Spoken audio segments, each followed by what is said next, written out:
Hello, hello, hello again, everybody. We are back once again for another Cafe and Diner Archives receipt chain, this time COTP. We start with COTP 01 that was posted on the 19th of December 1995 by employee number 17, and it says, "Ah, Mr. White, a particular purveyor of coffee accessories and paraphernalia. He is also a connection I have yet to have the personal pleasure of making, which, as you can imagine, bothers me deeply. The problem with Mr. White is he can be rather difficult to track down. He sells himself as a force of nature more than a reputable dealer of goods. He shows up, distributes his coffee gear, and then gets out of town before the tourists get burnt trying to brew their own coffee. Mr. White is a rather tragic figure, as I understand it. Grew up across the pond and entered the coffee game after a horrible accident at his factory. Ever since he's got a generous workers' compensation of 200 pounds or so, he's put quite an effort into gathering strange and unusual coffee knickknacks and the sort. You might be thinking, what book did you read this out of, Secret? And to that, I must admit, some authors lean more on fact than fiction, and we can leave it there. Now, due to the more unusual entrance into the coffee market, Mr. White is not actually established up north. Not entirely. No, he is a special associate of the beloved coffee peddling priest, Padre Santos. I believe the two of them have spent afternoons indulging on sandwiches as they discuss business. And while most of Padre's sandwich friends prefer to stay in the States, Mr. White splits his time, I believe, between 2 and 3 o'clock, flying into the States as he pleases. I've been looking into Mr. White for some time now, mostly to establish a connection with him, but now there is good reason to believe he might be in league with Mrs. Umbra, which bumps him up to priority service. I'll see if I can finally pin him down this time, as I have too much on the line to let him slip past me again. Oh yes, and also for the kids or whatever. Okay, COTP02, password hint is Mr. White's Folly.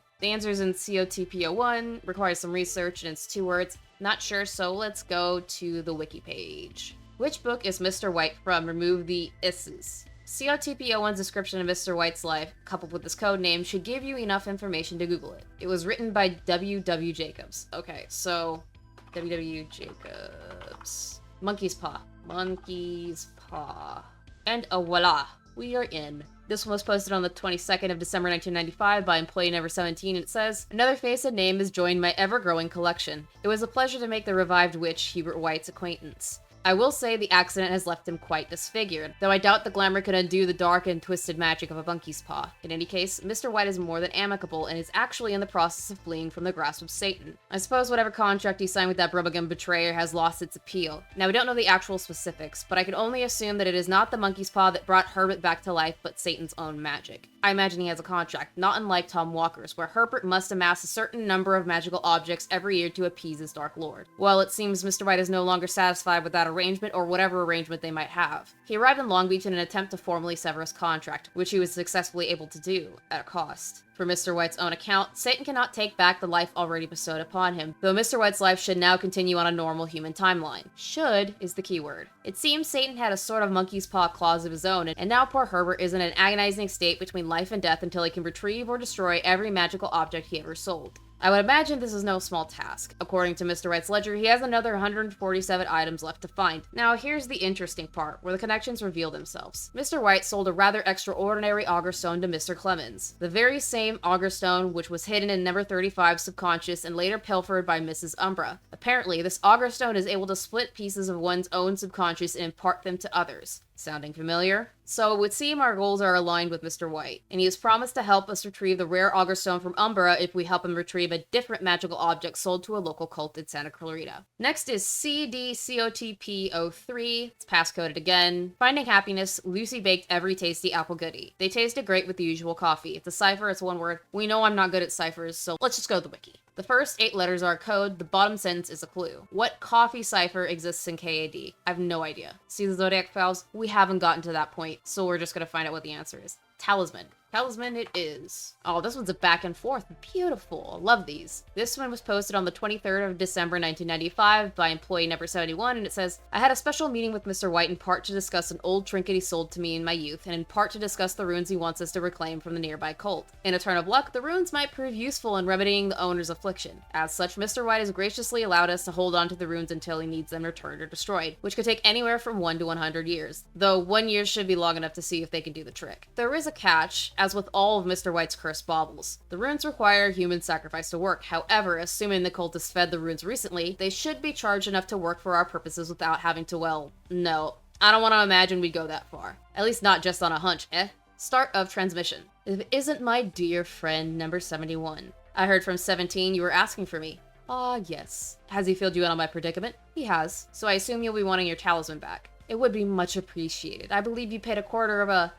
money isn't on my mind these days. I understand you'll be helping us retrieve a special augur stone from Umbra. Yes, contingent on your help in retrieving a set of runes sold to the cult of the Yellow Flame. I see. What do these runes do, White? They are used to channel certain forbidden magics. Well, if the Yellow Flame wanted them, I assume they channel blight magic, yes? Indeed. And the catch? They require human sacrifice. Immolation. Typical. How often? Infrequently. Assuming the cult has already fed the runes, they should be primed for another few years. Interesting. If money is not what you're after, perhaps I could allow you to hold on to those runes. Obviously, I will need them either returned or destroyed, but I have 147 other trinkets to reclaim. Ah, mon ami, make that 146. Number 71 toss the talisman to Mr. White. Always a pleasure, number 71. Though, if you don't mind me asking, what do you plan to do with a set of blight runes? Attempt to contain crisis. End of transcript. Next, it's COTP04. It's passcoded again. It says, a wicked appeasement. You'd have to go to CACOF05 to find the answer. It's 3 words. I'm not going to go there because I haven't gotten that far. Let's just go to the wiki. What did 44 suspect would appease the witch? I've got no idea. Set on fire. That's concerning.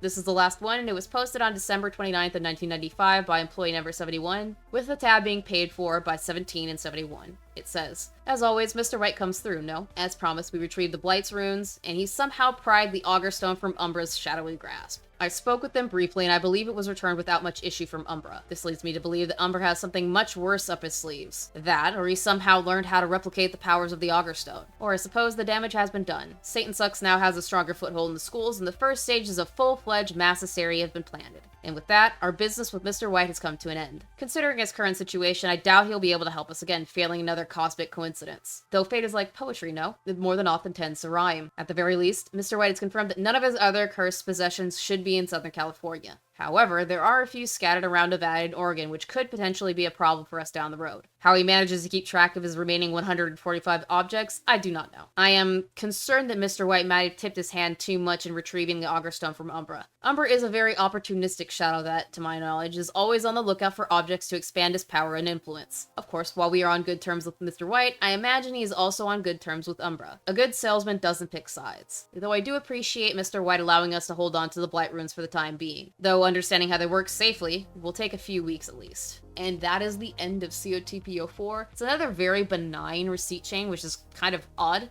but it's kind of also a breath of fresh air. Anyways, I'm hoping that things pick up again in the next receipt chain, but we'll have to wait until next week to find out. Till then, sweet nightmares.